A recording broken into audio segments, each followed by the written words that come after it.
Hallo, dit is XSI, but it's another version than I had the last time when I was working with Fido, and I can repeat that, but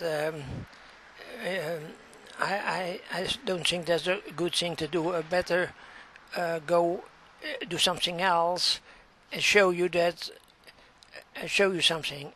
Go to primitives here and go to polygon mesh and go to say a cylinder, and here we have this cylinder. We have the cylinder here. I don't know if you can see that. I think you can. Yeah.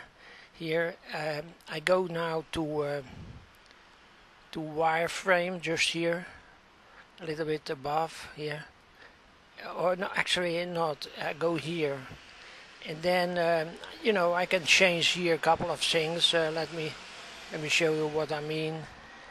You know, like I can change something like that, and you know, all kinds of stuff.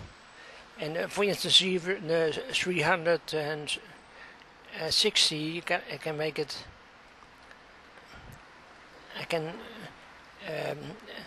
can make that last, you know, say 200, if whatever, 200 or so, 200, or yeah, 320, and then it changes.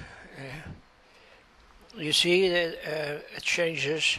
You go to the left hand and turn it around. You know, this gap, there's a gap here. You see that in the blue lines here? So, but what I want to do is the same thing as what I did before with Fido. I want to, or let me put it different. First I hit the V key here, and then I put it up like this, you know, and then you can see here on the right side here that only the y-axis change is 4.0134, right? Now my point is that if I this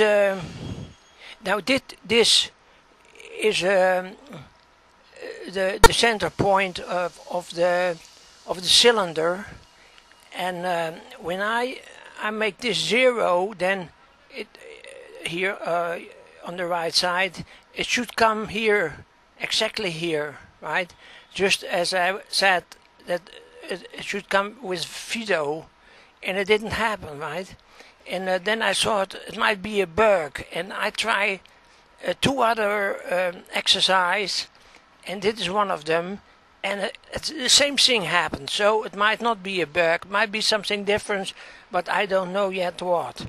But here you will see that if I make here a 0 here on the right side, and then I give a return, then it jumps all the way up, and I don't believe it, because I've done it before, and then it worked, you know.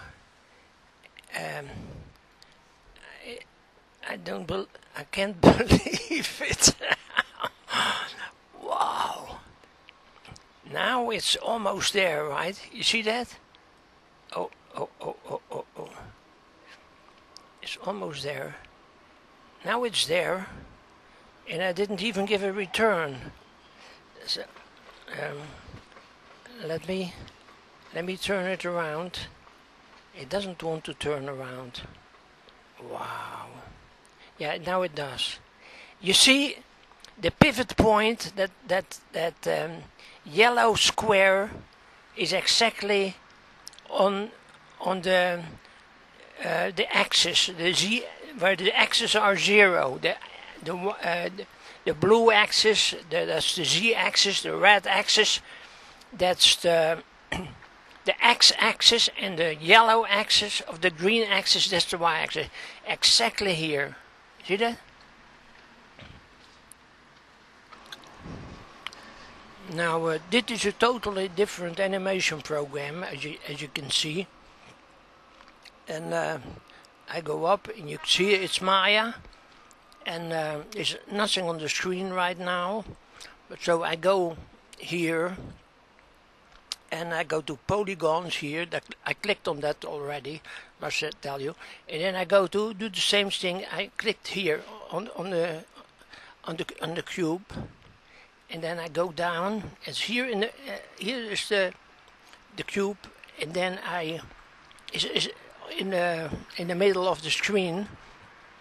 An older version from Maya doesn't put it there. If you can put it, it can be put some anywhere on the screen, not there. But now I go here and click on this one. You can see it has those arrows, and I pull it up here. Pull it up here and click on it, and then you can see. No, you cannot see, but now you're going to see it.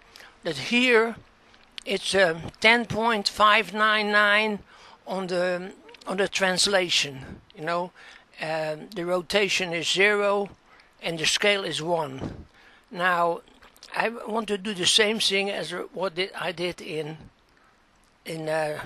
Softimage. I try to make this 0, and it doesn't happen. Maybe I have to delete it first. Doesn't happen. Now I remove that number and I type in 0, and I go back here, and at the moment that I clicked on my mouse, it jumped back, and you see that it is exactly where it has to be, and that's in on the grid, on the y-axis, where the y-axis, the z-axis, and the x-axis is 0, as you can see here, right? You can see that here. So now we have now 6.5 minutes, and I think we can go back and do some more with video, but I hope that that was interesting. You know, it was just a side view, so to speak. You know, comparing the two systems, and then next time we can go on with video. Hope to see you again.